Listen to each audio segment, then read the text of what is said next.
اعوذ باللہ من الشیطان اللعین الرجیم بسم اللہ الرحمن الرحیم الحمدللہ رب العالمین وصلی اللہ علی محمد وآلہ الطیبین الطاہرین المعصومین ولعنت الدائم علی اعدائہم اجمعین من الآن الی قیام یوم الدین۔ ہماری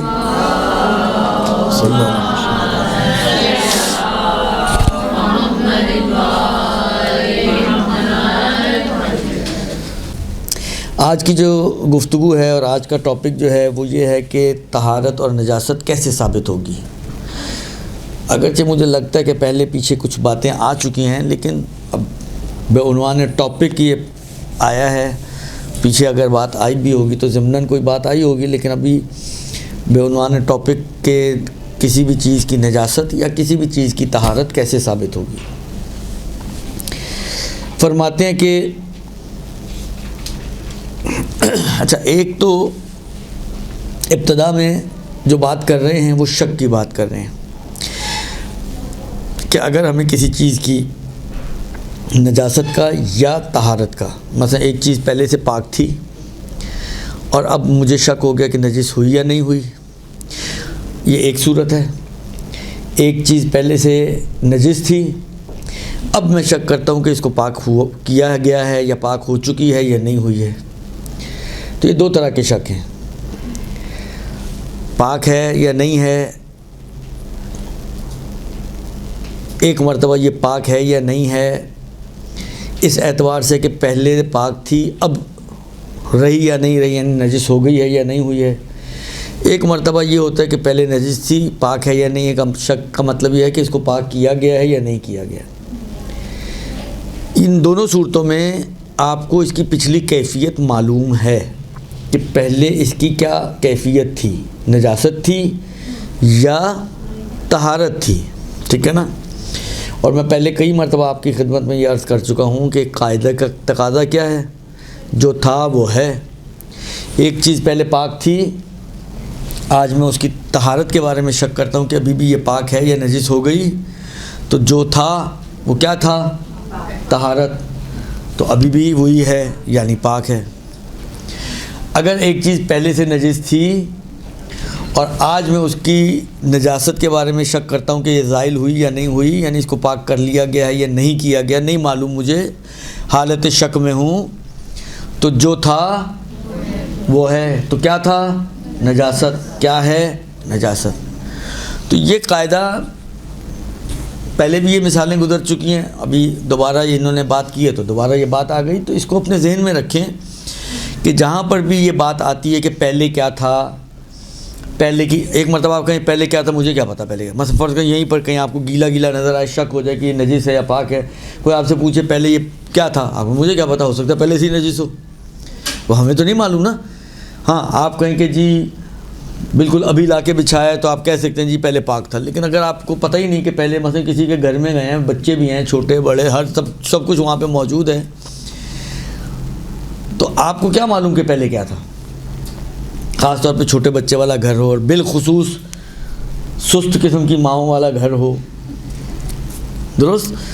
تو اگر آپ قرائن سے اس قرین قیاس ہوگا تو نجیس ہی ہونا چاہیے اس کو، لیکن حالانکہ قسم تو نہیں کھا سکتی کہ آپ نجیسی ہوگا، تو ہم ماں کی سستی کی وجہ سے کہہ رہے ہیں کہ سستی ہونا چاہیے، نجیسی ہونا چاہیے، وہ اللہ کوئی آپ کو کہے جی قسم کھائیں نجیس صاحب، میں قسم کیسے، مجھے کیا پتہ کیا تھا۔ یہ وہ صورتیں ہیں جو ابھی بیان ہوئی ہیں جن میں پہلے آپ کو پتہ تھا، یعنی اس قاعدے کو جاری کرنے کے لیے پہلے کا پتہ ہونا ضروری ہے، اگر پہلے پتہ نہ ہو تو یہ والا قاعدہ نہیں جاری ہو سکتا، جو تھا وہ ہے جاری نہیں ہو سکتا۔ یہ فقط اسی صورت میں جاری ہوتا ہے جب آپ کو پچھلی کیفیت، پچھلی حالت یقینی ہو، معلوم ہو، قسم کھا سکیں کہ پہلے یہ پاک تھا، قسم کھا سکیں کہ پہلے یہ نجس تھا، اور پھر اسی چیز کے بارے میں آپ کو بعد میں شک ہوتا ہے، تو آپ اس قاعدے سے فائدہ اٹھا سکتی ہیں، یا اس کی نجاست ثابت کر لیں گی یا اس کی طہارت ثابت کر لیں گی۔ لیکن جہاں پہ آپ کو پچھلی کیفیت کا پتہ ہی نہ ہو پہلے کیا تھا، تو وہاں پر آپ جو تھا وہ ہے تو جاری کر ہی نہیں سکتے نا، تھا ہی نہیں معلوم تو ہے کیا کریں گے آپ۔ البتہ وہاں پر ایک دوسرا قاعدہ بھی بتایا تھا، اگر آپ کے ذہنوں میں ہو، کہ قاعدہ طہارت، ہاں، کہ ہر چیز کو پاک مانا گیا ہے شریعت میں، کیونکہ آپ قسم تو نہیں کھا سکتی کہ پہلے کیا تھا اور کیا نہیں تھا. ابھی بھی آپ کو نہیں معلوم کہ یہ گیلا جو گرا ہوا ہے یہ پانی ہے یا پیشاب ہے مثلا بچے کا، تو آپ اس کو پاک مان سکتی ہیں. آپ کو پاک ماننے میں اس میں کوئی دشواری نہیں ہے، شرعی طور پہ آپ کے لیے وہ پاک ہے. الا یہ کہ آپ کے سامنے بچے نے پیشاب کی ہے تو پھر تو ظاہر بات ہے پھر شک بھی نہیں ہوگا. اگر آپ کے سامنے پیشاب کی ہے بچے نے تو شک بھی نہیں ہوگا. شک ہمیشہ اسی جگہ پر ہوتا ہے جہاں پر آپ کے سامنے کوئی کام نہ ہوا ہو، یا آپ سامنے بھی ہوا تو آپ اتنی مدہوش ہیں اور آپ کو اپنے کام میں اتنی مگن ہے کہ آپ کو پتہ ہی نہیں کہ ہوا کیا ہے، یعنی توجہ نہیں ہے آپ کی اس چیز کی طرف. ورنہ نارملی سامنے ہوتے ہوئے تو انسان کو پتہ ہوتا ہی ہے نا کہ بھئی بچہ ہے، اس نے پیشاب کی ہے، کیا ہے کیا نہیں ہے. تو ان دو قاعدوں سے آپ طہارت و نجاست کے باب میں اچھا خاصا فائدہ اٹھا سکتے ہیں، اچھا خاصا. منتہا ایک میں حالت سابقہ معلوم ہونی چاہیے، پچھلی کیفیت معلوم ہونی چاہیے، علمی یقینی، اور ایک میں نہیں بھی ہو تو بھی قاعدہ طہارت آپ جاری کر کے چلا سکتے ہیں. یہ اچھا چلیں اب بات، اب پہلے بھی یہ باتیں تو آ چکی ہیں لیکن وہی کہتے ہیں کہ شاید تکرار سے کچھ نہ کچھ فائدہ ہو جائے. دیکھیں قاعدہ طہارت کا نتیجہ کیا ہے؟ پاک. قاعدہ طہارت آپ کو کیا فائدہ دیتی ہے؟ کہ مشکوک چیز کو آپ کے لیے پاک بنا دیتی ہے. جو تھا وہ ہے میں بھی آدھے حصے میں پاک بن جاتا ہے. تو ڈفرنس کہاں آتا ہے؟ صرف ایک پوائنٹ میں کہ جہاں پہ پچھلی حالت معلوم ہو اور وہ نجاست والی ہو. یہاں پر جو تھا وہ ہے کا تقاضا یہ ہے کہ یہ نجس ہونی چاہیے، تو یہاں پر اب آپ قاعدہ طہارت تو قطعاً جاری نہیں کر سکتے نا، کیونکہ آپ کو حالت سابقہ معلوم ہے. ورنہ پاک والی صورت میں جہاں پر حالت سابقہ پاک بھی ہو تو وہاں پر اگر آپ قاعدہ طہارت جاری کریں تب بھی وہی نتیجہ ہے، آپ جو تھا وہ ہے جاری کریں تب بھی وہی نتیجہ ہے. منتہا ٹیکنیکلی علمی اعتبار سے جہاں پر حالت سابقہ معلوم ہو وہاں پہ قاعدہ طہارت جاری نہیں ہوتا. جہاں پر پچھلی کیفیت معلوم نہ ہو وہاں پر جو تھا وہ ہے جاری نہیں ہوتا. یعنی دونوں کے اپنے اپنے موارد ہیں، دونوں کا اپنا اپنا گراؤنڈ ہے. ایک اس گراؤنڈ میں جاری ہوتا ہے جہاں پر حالت سابقہ معلوم ہو، چاہے دونوں صورتوں میں نتیجہ طہارت ہی نکلے گا. لیکن جو علمی آدمی ہوگا اس کی سمجھ میں آ رہا ہوگا کہ یہاں پر مجھے، حالانکہ دونوں ہی قاعدے ہیں نا اور دونوں ایک ہی فائدہ پہنچا رہے ہیں، لیکن جو علمی آدمی ہوگا اس کو پتہ ہے کہ میں جو کہہ رہا ہوں وہ کیا کہہ رہا ہوں. عوامی آدمی تو عوام کی طرح چلتا ہے نا، وہ بھیڑ چال ہوتی ہے ان کی. لیکن جو سمجھدار آدمی ہوگا، علمی آدمی ہوگا، اس کو پتہ ہے کہ یہاں پر یہ جاری ہوتا ہے، یہ جاری نہیں ہوتا. لہذا جب جاری نہیں ہوتا تو میں کیوں یہ کہوں گا کہ جی یہ پاک مانیں گے آپ قاعدہ طہارت کی وجہ سے، جبکہ یہ اس کا گراؤنڈ ہی نہیں ہے. یا جہاں پہ قاعدہ طہارت، یعنی دونوں کے گراؤنڈ ہی الگ الگ ہیں. ایک کا گراؤنڈ وہاں ہے جہاں پر آپ کو پچھلی کیفیت معلوم ہو، ایک کا گراؤنڈ وہاں ہے جہاں پہ پچھلی کیفیت کی کوئی خبر نہ ہو. ٹھیک ہے جی. اچھا ایک مطلب. دوسری چیز یہ ہے کہ جن موارد میں تحقیق کرنا آپ کے لیے ممکن ہو، یہ تو ہم قاعدے سے فائدہ اٹھا رہے ہیں نا. آپ کے لیے معلومات کرنا کوئی مشکل کام نہیں ہے. مثلا کہ یہ چیز نجس ہے یا پاک ہے. مثلا فرض کریں آپ کسی کے گھر میں گئے، وہاں پر کارپیٹ گیلا ہوا ہے، آپ صاحب خانہ سے پوچھ سکتے ہیں بھائی پانی ہے یا پیشاب ہے، وہ بتا دے گی آپ کو. وہ آپ کو آرام سے بتا سکتی ہے. کوئی آپ کے یعنی پوچھنے میں کوئی دشواری نہیں ہے، صرف ایک جملہ زبان ہی ہلانی نا تھوڑی سی. لیکن پھر بھی آیا تحقیق واجب ہے؟ کہتے ہیں نہیں واجب نہیں ہے. آپ قاعدہ جاری کر سکتے ہیں. آپ قاعدہ جاری کر کے پوچھے بغیر اس کو پاک سمجھ سکتے ہیں. آپ کے لیے تحقیق کرنا، جستجو کرنا، معلومات کرنا واجب نہیں ہے. لہذا جہاں پہ بھی آپ کو کسی چیز کی نجاست یا طہارت کا شک ہوتا ہے کہ یہ نجس ہے یا نجس نہیں ہے، چاہے آپ جو تھا وہ ہے، اس کو کہتے ہیں قاعدہ استصحاب. چاہے آپ استصحاب جاری کریں، چاہے آپ قاعدہ طہارت جاری کریں، آپ جاری کر سکتے ہیں. تحقیق کرنا آپ پر واجب نہیں ہے، چاہے تحقیق کرنا آسان ہی کیوں نہ ہو. پاسبل ہی کیوں نہ ہو، اس کے باوجود تحقیق کرنا آپ پہ واجب نہیں ہے۔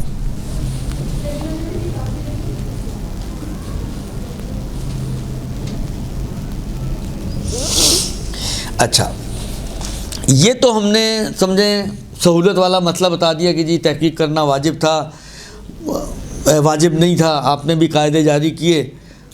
اچھا ممکن ہے، دیکھیں قاعدے کا مطلب ایک چیز ذہن میں رکھیں ہمیشہ، قاعدہ کیا کہہ رہے ہیں؟ قاعدہ صرف آپ کو اتنا کہہ رہا ہے کہ اس کو آپ پاک سمجھیں، پاک ہے یا نہیں ہے نہیں بتائے گا آپ کو۔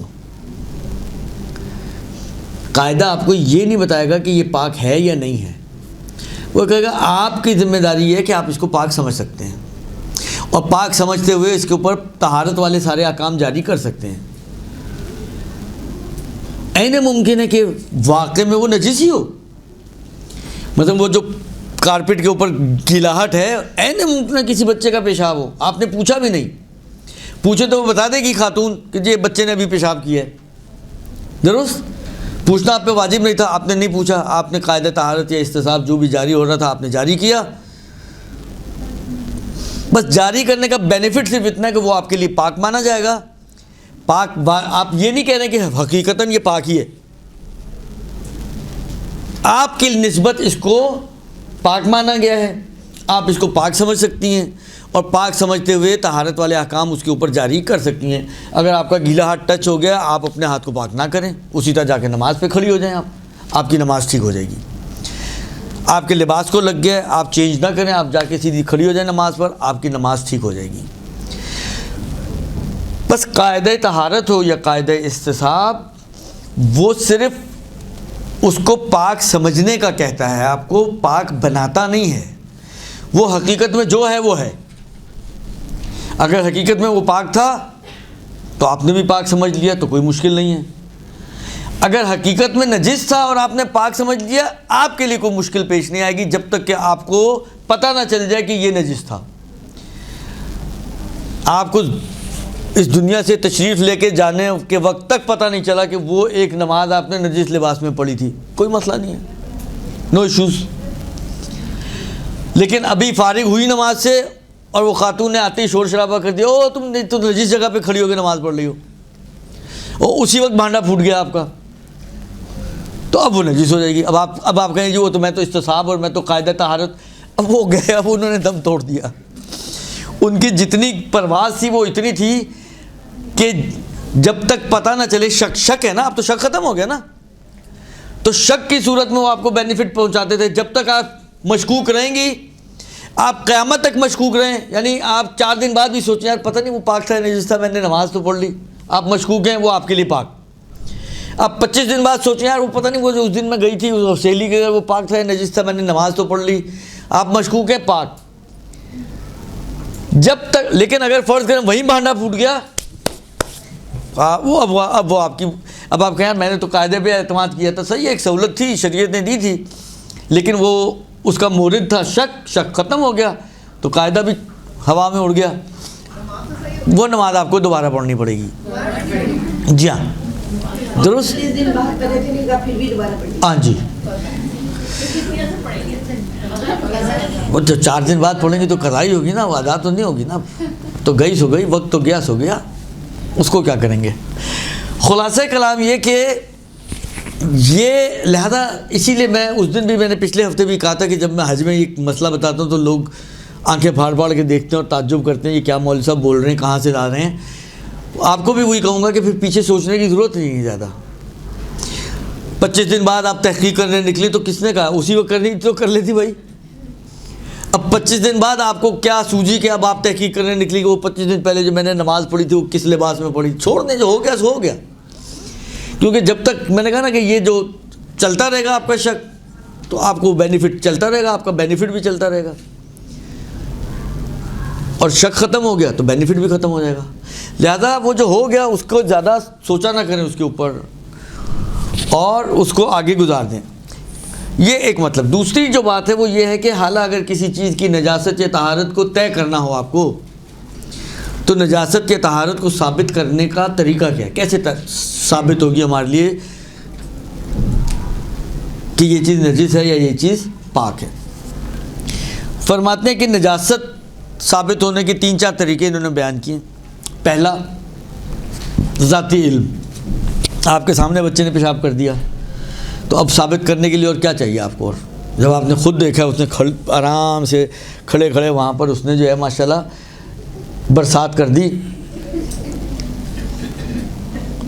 جب آپ خود دیکھ رہی ہیں عین الیقین سے بڑھ کر اب اور کیا چاہیے آپ کو؟ اور تو یہ تو ذاتی یقین ہے آپ کا. لہذا دیکھیں ذاتی یقین بڑی مضبوط چیز ہے. آپ کو ایک بات بتاؤں, یعنی یہ ایسی چیز ہے, میں ایک جملہ کہہ رہا ہوں شاید آپ لوگوں کو ہضم نہ ہو, لیکن بالآخر جو اس کی خصوصیت ہے, جو علمی اعتبار سے جو بات کی جاتی ہے اس کے بارے میں, یہ ایک ایسی چیز ہے کہ اگر آپ یقین کی کیفیت میں نا تو شارع بھی آپ کو ہلا جلا نہیں سکتا.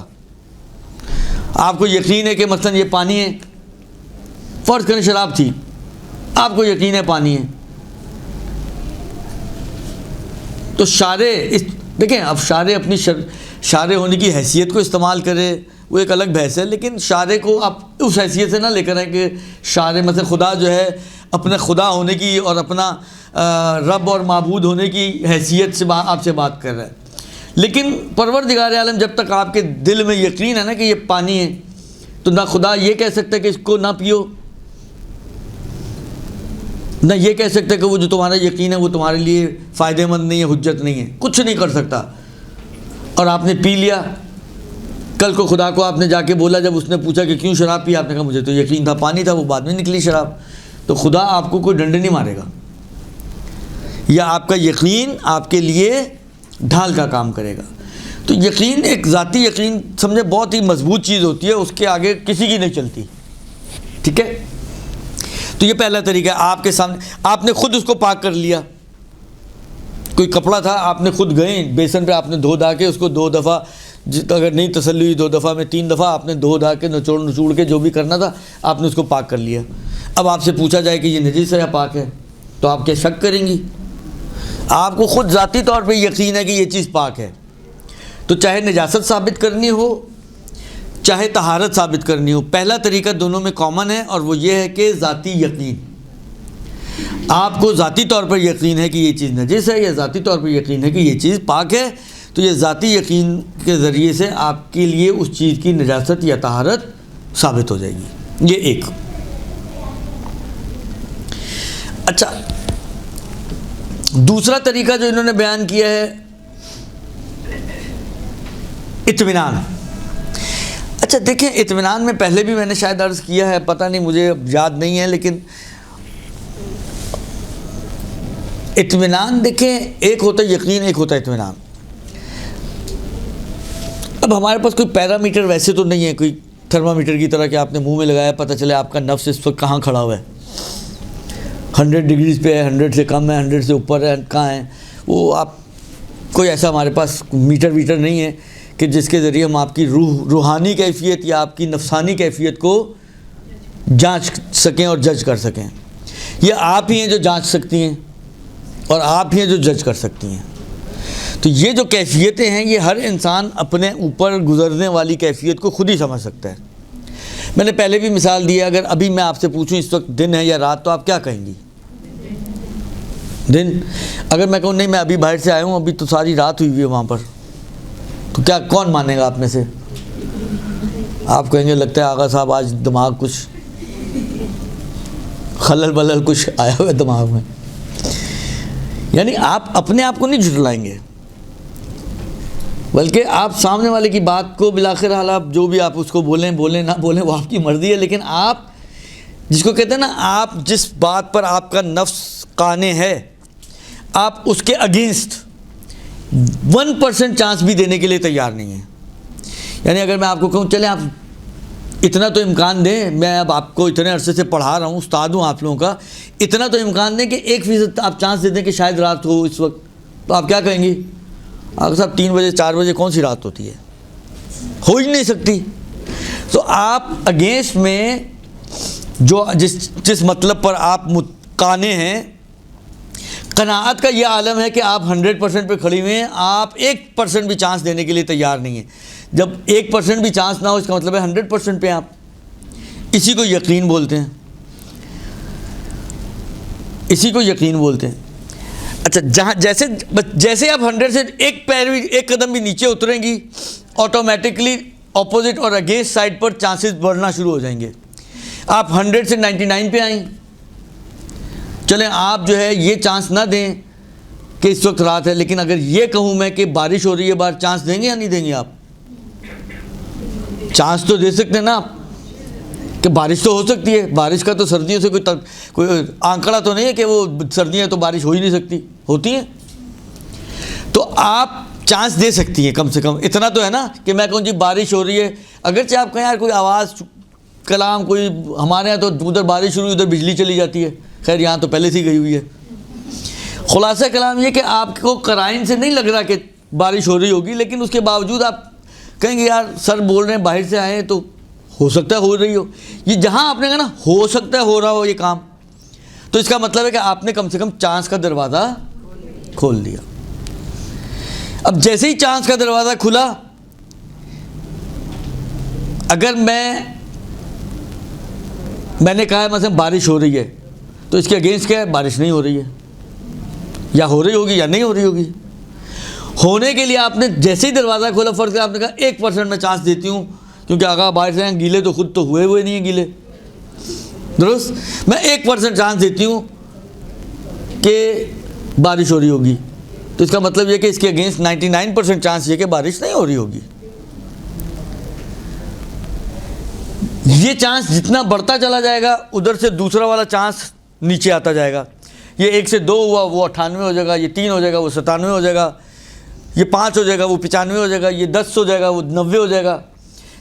جیسے جیسے یہ اوپر چڑھتا جائے گا وہ اوپر والا نیچے آتا جائے گا. ترازو والا حال ہے, ایک طرف اگر جھکا ہوا ہے, جتنا جتنا آپ وزن اس کا ہلکا کرتے رہیں گے اتنا اتنا یہ نیچے آئے گا.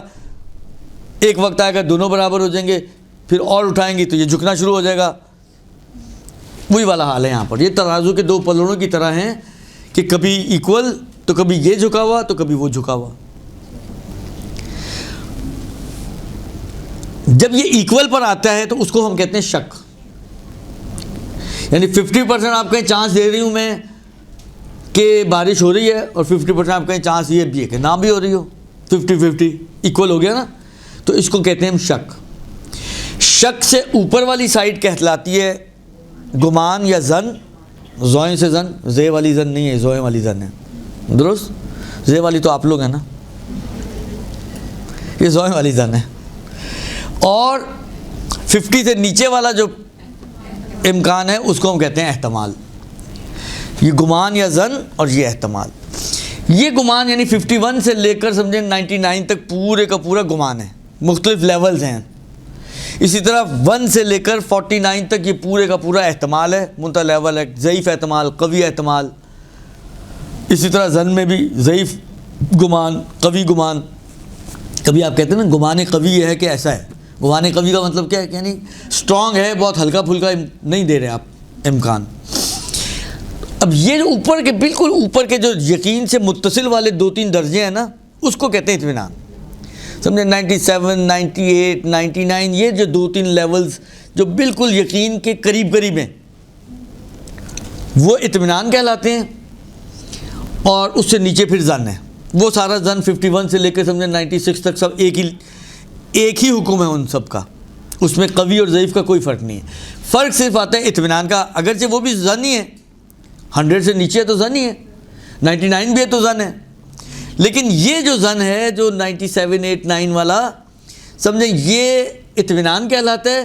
اور عرف اسی کو یقین سمجھتا ہے. یعنی عرفی یقین ایسا ہوتا ہے کہ اگر آپ کہیں نا یقین ہے, فوراً ہی ایک آدھ سٹیپ نیچے آ جائے گا, تو وہ تقریباً اطمینان کو وہ یقین ہی سمجھتے ہیں. اسی لیے اطمینان کے اوپر عام طور پہ یقین والے ہی احکام جاری ہوتے ہیں, کیونکہ یہ متصل بھی یقین ہے اور اس کو کہا جاتا ہے یقین عرفی. اطمینان تو بہت ہی گہری نگاہ سے ہو گیا نا, لیکن حقیقتاً یہ یقین عرفی کہلاتا ہے. تو اچھا, وہ جو 100% والا درجہ ہے اس کے لیے کوئی خاص شرط و شروط نہیں ہے کہ وہ کیسے پیدا ہو, بس اگر آپ کو یقین ہے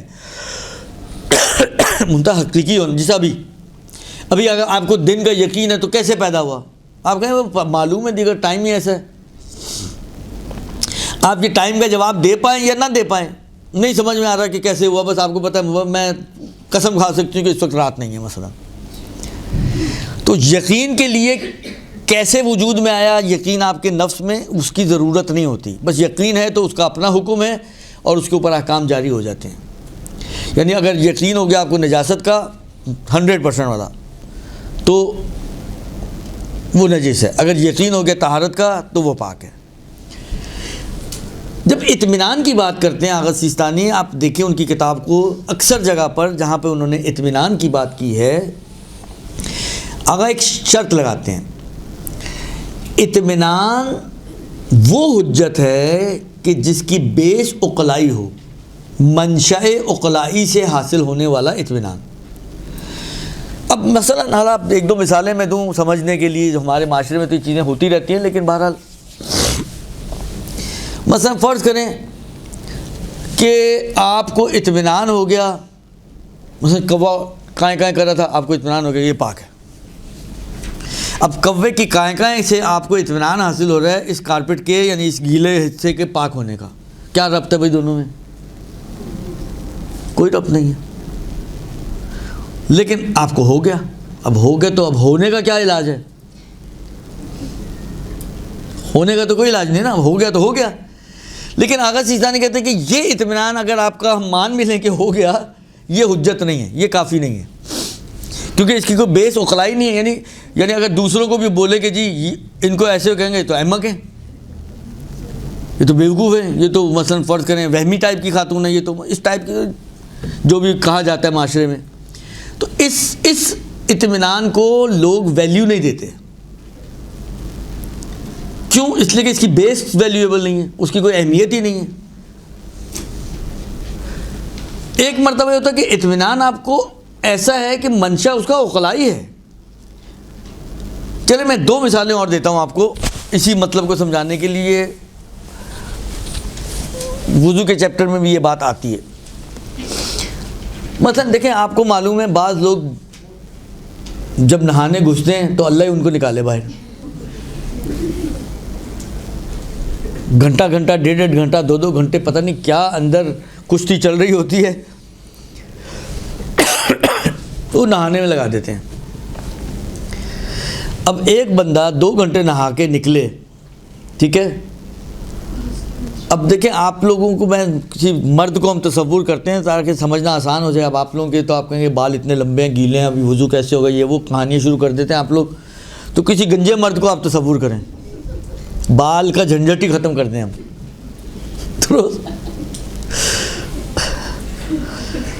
اب یہ 2 گھنٹے نہا کے نکلا ہے اور اب اس کو وضو کرنا ہے, نماز پڑھنی ہے.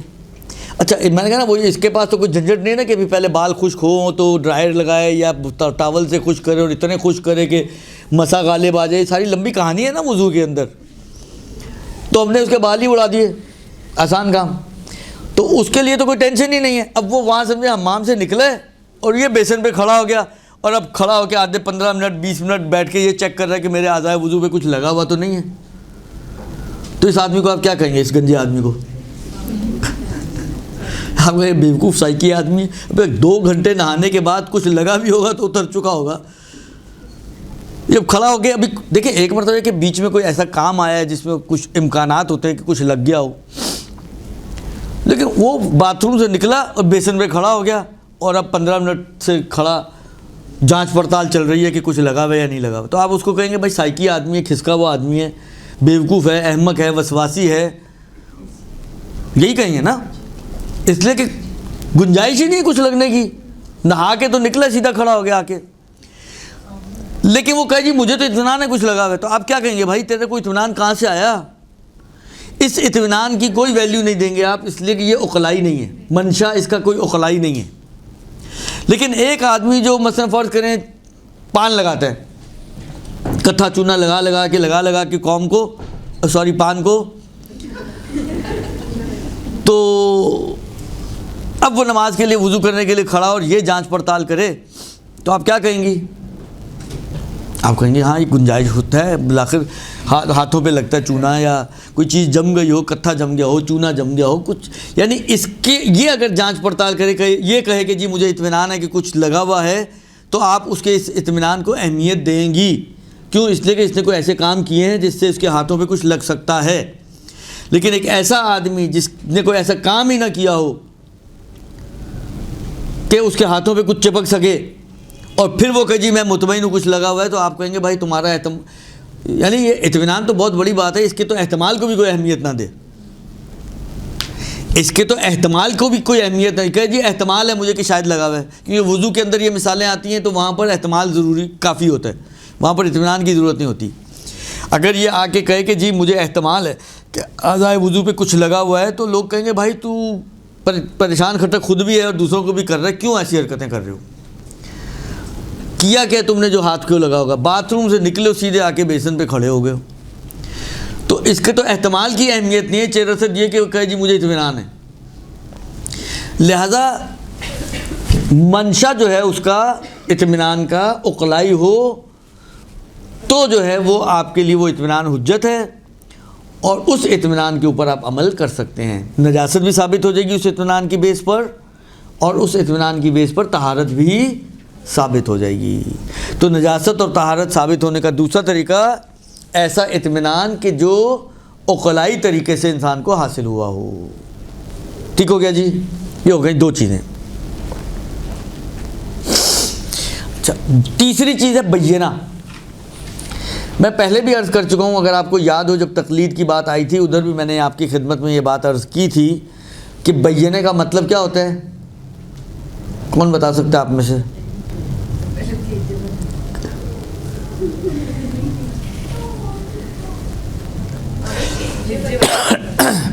بے یہ نون اور آگے ہے، بینہ ہے گول ہے، فاطمہ جیسی. گواہی یاد آیا کچھ؟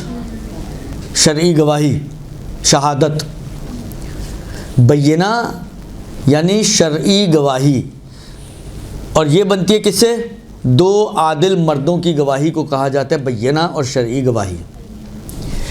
اگر کہیں پہ بینہ قائم ہو جائے، یعنی دو عادل مرد آ کر کہیں کہ یہ کپڑا پاک ہے،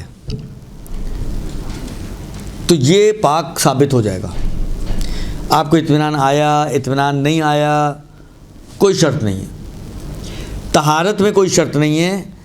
جب بھی دو عادل مرد آ کر کسی بھی چیز کے پاک ہونے کی گواہی دیں گے تو وہ پاک ثابت ہو جائے گی. ٹھیک ہے؟ اسی طریقے سے اگر نجاست کی گواہی دیں، دو عادل مرد آ کے کہیں وہ کارپیٹ، وہ جو گیلا کارپیٹ تھا، کہیں جی یہ نجس ہے. اس پہ آغا سیستانی ایک شرط لگاتے ہیں. دیکھیں، ایک جب دو عادل گواہی دیتے ہیں نا، تو دونوں کی گواہی ایک چیز پر آنی چاہیے. دونوں کا مورد گواہی جو ہے، جس چیز پر وہ گواہی دے رہے ہیں، وہ ایک ہی چیز ہونی چاہیے. مثلا دو عادل مرد کورٹ میں کھڑے ہو کے گواہی دے رہے ہیں، ہاں جی، ایک کہہ رہا ہے جی زید کا قتل ہوا، دوسرا کہہ رہا ہے جی بکر کا قتل ہوا، تو یہ گواہی نہیں بنی نا. دونوں نے ایک بات تو کہی نہیں. اگر آپ کو یاد ہو، چاند کے مسائل میں بھی یہ مسئلہ آتا ہے کہ اگر دو عادل افراد گواہی دیں کہ چاند ہو گئے، بشرط یہ کہ اوصاف ایک جیسے بیان کریں. ایک کہ اونچا تھا، ایک کہ نیچا تھا، ایک کہ بہت دیر تک نظر آیا، ایک کہ بس 15 منٹ میں غائب ہو گیا، تو یہ گواہی نہیں بنے گی. اس لیے کہ ایک بات کے اوپر دو عادل مردوں نے ایک بات کی تصدیق نہیں کی ہے. تصدیق کر رہے ہیں، اگر آپ ایک ان دونوں میں سے ایک کامن چیز نکال جائیں، آپ کہیں بھائی دونوں کہہ رہے ہیں چاند ثابت ہے، لیکن اوصاف کیونکہ ایک کہہ رہا ہے چاند جو زیادہ دیر کے لیے نظر آیا اور اونچا تھا وہ ثابت ہے، ایک کہہ رہا ہے چاند جو کم دیر کے لیے نظر آیا اور نیچا تھا وہ ثابت ہے، تو دونوں کے چاند ہی الگ الگ ہیں. لہذا ایک ہی چیز کے اوپر دو عادل افراد کی گواہی نہیں بنے گی. اسی طرح کی شرط ہے نجاست کے اندر بھی، کہ نجاست بینہ سے، شہادت سے، گواہی سے دو عادل مردوں کی اس صورت میں ثابت ہوگی کہ جب دونوں نجاست کا جو ریزن ہے وہ ایک ہی بیان کریں. دونوں کہیں پیشاب سے نجس ہوا ہے, دونوں کہیں مثلا خون سے نجس ہوا ہے, تو یہ نجاست ثابت ہوگی. ایک کہہ رہا ہے پیشاب سے نجس ہوا ہے, ایک کہہ رہا ہے خون سے نجس ہوا ہے, وہی چاند والی بات ہو گئی. ایک کے نزدیک جو نجاست ہے وہ پیشاب والی نجاست ثابت ہو رہی ہے, ایک کے نزدیک خون والی نجاست ثابت ہو رہی ہے. نہ خون والے پہ دو گواہ ہیں, نہ پیشاب والے پہ دو گواہ ہیں, دونوں پہ ایک ایک ہیں. آپ کہیں جی کامن چیز نجاست ثابت کر لیں آپ, تو نہیں, وہ نہیں ہوتی. ایسا آقا نے منع کیا ہے. کہتے ہیں جب ایک چیز کے اوپر, ایک ہی بات کے اوپر, ایک ہی مطلب کے اوپر کہ یہ کارپیٹ پیشاب کی نجاست سے نجس ہوا ہے, اسی کے اوپر دونوں گواہی دیں گے تو یہ نجس ہوگی. یہ کارپیٹ خون سے نجس ہوا ہے, اسی پہ دونوں ہوں گے تو نجس ہوگی. ایک کا پیشاب ایک کا خون, کیونکہ وجہ الگ الگ بیان کر رہے ہیں, لہذا یہاں پر بینہ ہی نہیں بنے گا, نتیجتاً نجاست بھی ثابت نہیں ہوگی. ثابت نہیں ہوگی تو پاک ہی ہوگا, اور کیا ہوگا.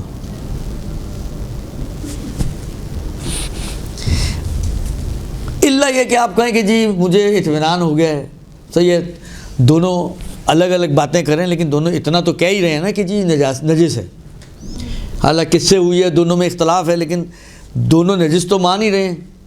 تو آپ کہ مجھے اس کی نجاست کا اطمینان ہو گیا, تو وہ اسباب اطمینان, آپ جس سے ابھی میں نے عرض کیا, وہ اسباب اطمینان آپ کے لیے حجت بن جائے گا. لیکن آپ کہیں جی بینہ سے ثابت ہوا ہے, نہیں, بینہ سے ثابت نہیں ہوا. دیکھیں ایک چیز کئی طریقوں سے ثابت ہو سکتی ہے نا. بینہ سے ثابت ہوا نہیں, مثلا فرض کریں آپ نے خود دیکھا بچے کو پیشاب کرتے ہوئے, ذاتی یقین کس چیز کا ہے کہ پیشاب سے نجس ہوئی ہے نا. دو عادل مرد انہوں نے دیکھا نہیں, انہوں نے اپنے قاعدے واضح جاری کرے, دونوں نے گواہی دی کہ جی یہ پاک ہے. اب آپ کیا کریں گی؟ عادلوں کی بات مانیں گی اپنے, آپ کہیں گے بھائی میں نے خود دیکھا ہے. یہاں پر آپ عادلوں کی بات نہیں مان سکتی, اس لیے کہ آپ نے خود دیکھا ہے کہ یہ آپ کے سامنے برسات ہوئی ہے یہاں پر, درست. تو اب آپ عادلوں کی بات نہیں مانیں گی, اگرچہ دونوں طریقے ہیں ثابت کرنے کے لیے, ثابت کرنے کے لیے دونوں طریقے ہیں. ذاتی یقین بھی ایک طریقہ ہے اور بینہ بھی ایک طریقہ ہے, لیکن یہاں پر آپ ان کی بات نہیں. اسی طریقے سے یہاں پہ بھی ہے, بینہ کیونکہ قائم نہیں ہو پا رہا, لہذا بینہ کے ذریعے تو نہیں مانیں گی. لیکن آپ کو اوپر آیا نا ایک دوسرا طریقہ, اطمینان ہو جائے منشاء اقلائی سے. حالانکہ آپ فرض کریں کسی منشاء اقلائی سے آپ کو اطمینان ہو گیا, یہ منشاء اقلائی ہے, دو آدمی بول رہے ہیں نجس ہے, صحیح ہے, خصوصیت ثابت نہیں ہوگی لیکن نجاست آپ کو اطمینان ہو گیا کہ نجس ہے. اور جب اطمینان ہو گیا نجس ہے تو آپ کے لیے نجس ہو جائے گا, لہذا آپ اس کو نجاست کی نگاہ سے دیکھیں گے. اب یہ الگ مسئلہ ہے کہ پاک کرنے کے لیے کیا کریں گے, ایک دفعہ والا جاری کریں گے یا دو دفعہ, وہ ایک الگ بحث ہے. لیکن بالآخر اطمینان کی وجہ سے آپ اس کو نجس مان لیں گی. ٹھیک ہے جی, یہ ہو گئی 3 چیزیں. اچھا, چوتھی چیز ہے صاحب ید کی خبر. صاحب ید کیا ہوتا ہے؟ یعنی جس کے اختیار میں وہ چیز ہے وہ بتائے کہ یہ نجس ہے یا پاک ہے. مثلا عام طور پہ گھر کی چیزیں, مثلا بیوی کے ہاتھ میں, وہی نجس ہوتی تو پاک کرتی ہے, وہی یعنی ہر چیز کا حساب کتاب پلس مائنس وہ سارا مثلا عام طور پہ گھر کی خواتین دیکھتی ہیں تو اس کے ہاتھ میں. یا اگر فرض کریں کسی نے فل ٹائم میڈ رکھی ہوئی ہے تو ہر چیز کا جو دیکھ بھال کرنے والی ہے وہ اس کی میڈ ہے, تو وہ میڈ صاحب ید ہو جائے گی, وہ میڈ اس وقت صاحب ید ہو جائے گی. مثلا فرض کریں اگر یہ آ کے خبر دے, مثلا صبح کوئی کپڑا نجس ہو گیا, مثلا بچے کے نیکر نجس ہو گئے, آپ نے اس کو دیا کہ بھئی یہ نجس ہے, اس کو پاک کر لینا. بعد میں اس نے آ کے خبر دی کہ میں نے پاک کر دیا. تو اگر یہ جو صاحب ید ہے, صاحب ید ہاتھ کو بولتے ہیں نا, جس کے اختیار میں چیز ہے, جو چیز جس کے اختیار میں ہے, اگر صاحب اختیار شخص اس چیز کی نسبت خبر دے, بشرط یہ کہ یہ جھوٹا مشہور نہ ہو, اس کے اوپر جھوٹ کی تہمت نہ ہو. کچھ لوگ ایسے ہوتے ہیں معاشرے میں, ماشاءاللہ ہر چلتا ہوا آدمی بتا دے گا یہ تو پکا جھوٹا آدمی ہے.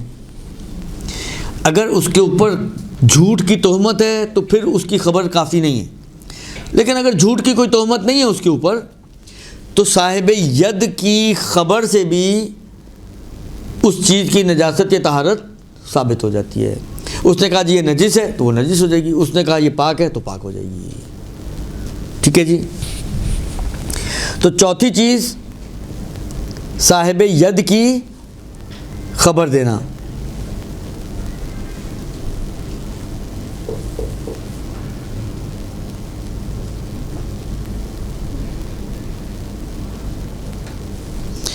اسی طریقے سے کہتے ہیں کہ ظن سے جو ہے کسی چیز کی نجاست ثابت، آپ کو گمان ہو گیا کہ یہ پیشاب ہے، اب چاہے 90% پر آپ کھڑی ہوئی ہیں، یعنی 90% آپ امکان یہ دے رہی ہیں کہ یہ پیشاب ہے، لیکن جیسا وہ میں نے پہلے بھی آپ کو ایک شاید آپ ہی لوگوں کو سنائی تھی کہانی، امام صادق علیہ السلام کی ایک روایت ہے، وہ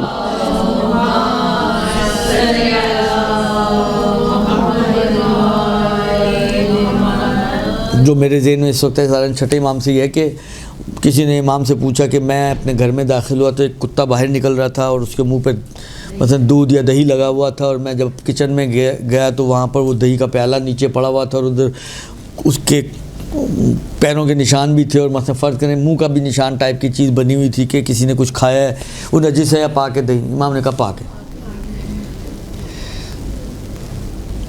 اب یہ اگر فرض کریں کوئی، جیسے میں آپ نے کہا نا، فرض کریں وہ جب آپ آئیں تو وہ دیکھا آپ نے ایک بچہ جو ہے لت پت جو ہے وہ چاہ رہا ہے گیلا گیلا، اب آپ کو نہیں پتہ وہ پیشاب کر کے گیا ہے یا پانی اس نے اپنے اوپر گرایا تھا یہ کیا ہے، تو آپ کو یقین تو نہیں ہوگا نا. اگر کہا جائے قسم کھاؤ کہ یہ پیشاب کیے تو آپ کہیں قسم میں کیسے کھاؤں، میرے سامنے تھوڑی کیا اس نے، تو اس کا مطلب ہے آپ 100% پہ تو نہیں ہیں.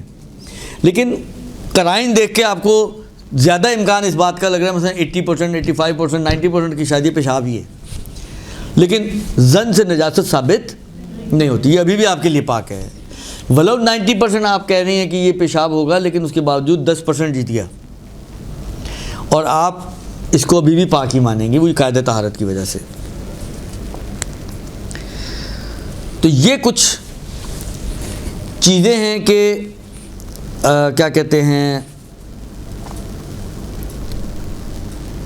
جن کے ذریعے کسی بھی چیز کی نجاست یا طہارت کو ثابت کیا جا سکتا ہے.